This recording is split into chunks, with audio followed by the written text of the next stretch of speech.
America అధ్యక్షుడు Donald Trump Ukraine అధ్యక్షుడు Zelensky మధ్య మాటల యుద్ధం కొనసాగింది. మీడియా ముందే నువ్వెంత అంటే నువ్వెంత అన్నట్లుగా వ్యవహరించారు.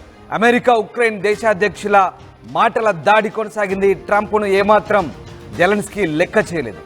నేను ముందు నుంచి ఒంటరిగా పోరాడుతున్నా, మధ్యలో నీ పెత్తనం ఏంటంటూ ట్రంప్పై అటాక్ చేశారు. జెలెన్స్కీని వైట్ హౌస్కు పిలిపించుకున్నారు ట్రంప్.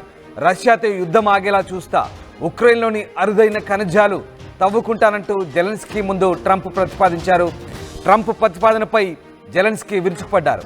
ఇద్దరి మాటల యుద్ధంతో అర్ధాంతరంగా భేటీ ముగిసింది.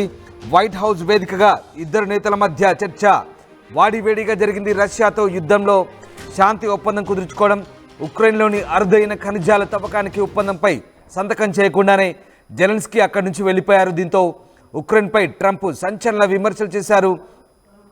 ట్రంప్తో చర్చల కోసం ఉక్రెయిన్ అధ్యక్షుడు జెలెన్స్కీ వైట్ హౌస్ చేరుకున్నారు. రష్యా చేసిన యుద్ధానికి తెరదించడానికి శాంతి ఒప్పందం కుదుర్చుకోవడం, దానికి బదులుగా అరుదైన ఖనిజాల తవ్వకానికి అనుమతించాలంటూ అమెరికా చేసిన ప్రతిపాదనపై చర్చించారు. ఈ క్రమంలో భవిష్యత్తులో తమపై రష్యా ఏదైనా దురాక్రమణకు పాల్పడితే రక్షణ కల్పించాలంటూ జెలెన్స్కీ ట్రంప్ ఉపాధ్యక్షుడు వాన్స్పై ఒత్తిడి చేశారు. ఈ సందర్భంగా ఇరువురు నేతల మధ్య చర్చలు ప్రారంభమైన వెంటనే ఒకరిపై ఒకరు విమర్శలు చేసుకున్నారు. మీడియా ఎదుటే వాదులాడుకున్నారు. ఉక్రెయిన్ ప్రజల జీవితాలతో మీరు చెలగాటమాడుతున్నారు, మీ ఆలోచనల కారణంగా మూడో ప్రపంచ యుద్ధం వచ్చేలా ఉంది, మీరు చేస్తున్న పనులతో దేశానికి చాలా చెడ్డ పేరు వస్తుందంటూ ఉక్రెయిన్ అతిపెద్ద సమస్యల వలయంలో చిక్కుకుంది, దీని నుంచి గట్టెక్కడం అసాధ్యమంటూ జెలెన్స్కీపై ట్రంప్ మండిపడ్డారు. ఇటు ఉక్రెయిన్ ప్రజలు ఏం కోరుకుంటున్నారో తెలుసుకోండి, మా దేశ భూభాగంలో మేముంటున్నాం, అక్కడ ఉండేందుకు మరొకరి అనుమతి తీసుకోవాలంటూ ఇటు జెలెన్స్కీ కూడా ఎదురుదాడి చేశారు. దీంతో ఇద్దరి మధ్య మాటల యుద్ధం కొనసాగింది. ఒకసారి ఆ ఇరువురు నేతలు ఎలా వాదులాడుకున్నారో చూద్దాం. Don't tell us what we're going to feel. We're trying to solve a problem. Don't tell us what we're going to feel. I'm not telling you. Because you're in no position to dictate that. Remember this. You're in no position to dictate what we're going to feel. We're going to feel very good. You will feel influence. We're going to feel very good and very strong. You will feel influence. You're right now not in a very good position. You've allowed yourself to be in a very bad position, and he happens to be right about it. From the very beginning of the war, you're not in a good position. You don't have the cards right now. With us, you start having cards. But right now, you don't. Yeah, you're playing cards. You're playing cards. You're gambling with the lives of millions of people. You're gambling with World War III. You're gambling with World War III. And what you're doing is very disrespectful to the country, this country. That's back to you. Far more than a lot of people said they should have. Have you said thank you once? Right, మూడో ప్రపంచ యుద్ధానికి కారకుడవుతావంటూ జెలెన్స్కీని ఉద్దేశించి Trump తీవ్ర వ్యాఖ్యలు చేశారు. నీ వైఖరి వల్లే ఇప్పటికీ ఇంకా అలాంటి పరిస్థితులు కొనసాగుతున్నాయంటూ ఆయన మాటల యుద్ధం కొనసాగడంతో జెలెన్స్కీ కూడా అదే స్థాయిలో ఎదురుదాడి చేశారు. ఇద్దరి మధ్య మాటల యుద్ధం కొనసాగింది. మరోవైపు ఉపాధ్యక్షుడు జేడీ వాన్స్ కూడా కలగజేసుకున్నాడు. ఇక అమెరికా అధ్యక్షుడు ఉపాధ్యక్షుడు జేడీ వాన్స్ మాట్లాడుతూ గట్టిగా మాట్లాడొద్దంటూ జెలెన్స్కీకి హితో పలికారు. రెండు దేశాల మధ్య యుద్ధానికి ముగింపు పలకాలంటే దౌత్యం అవసరమన్నారు. వెంటనే జెలెన్స్కీ ఎలాంటి దౌత్యం అంటూ ఎదురు ప్రశ్నించారు. దీంతో వాన్స్ అసహనానికి గురయ్యారు. ఓవల్ ఆఫీస్కు అంటే అధ్యక్షుడి కార్యాలయానికి వచ్చి ఇలా ప్రవర్తించడం సరికాదంటూ మండిపడ్డారు. మరోసారి ట్రంప్ కలగజేసుకున్నారు. రష్యాతో యుద్ధంలో అమెరికా మీకు ఎంతో సాయం చేసిందని, మీకు మద్దతుగా నిలిచామని, ఆయుధాలు సమకూర్చామని, ఆ సహాయాన్ని మరిచి ఇవాళ ఇలా ప్రవర్తిస్తారంటూ ఆయనపై మండిపడ్డ పరిస్థితి కనబడతా ఉంది.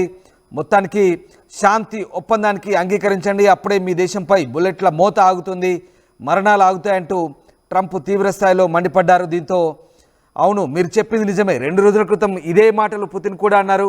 శాంతి ఒప్పందం గురించి మీ గత ప్రభుత్వ అధినేతలను అడగండి, ఏం చెప్తారో వినంటూ జెలెన్స్కీ ఘాటు వ్యాఖ్యలు చేశారు.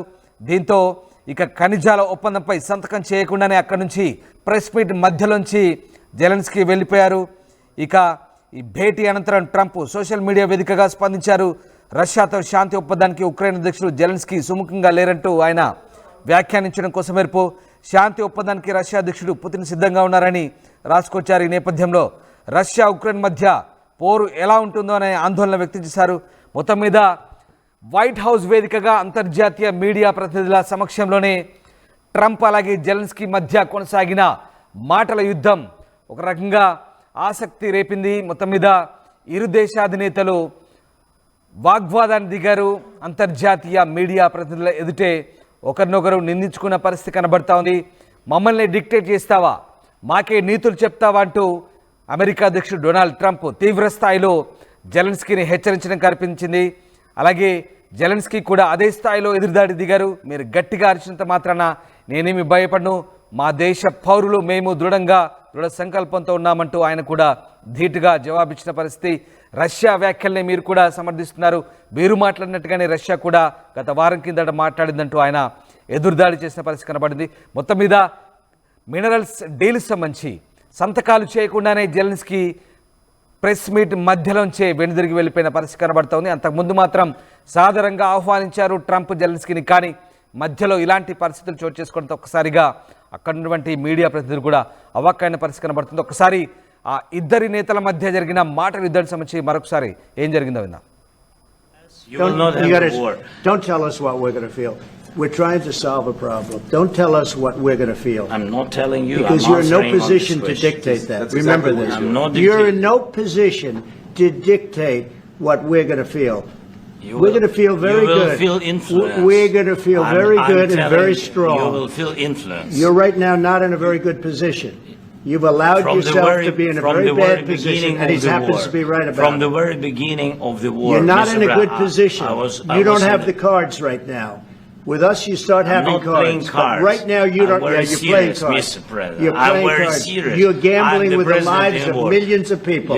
You're gambling with World War III. You're gambling with World War III. And what you're doing is very disrespectful to the country, this country. That's back to you. Far more than a lot of people said they should have. Have you said thank you?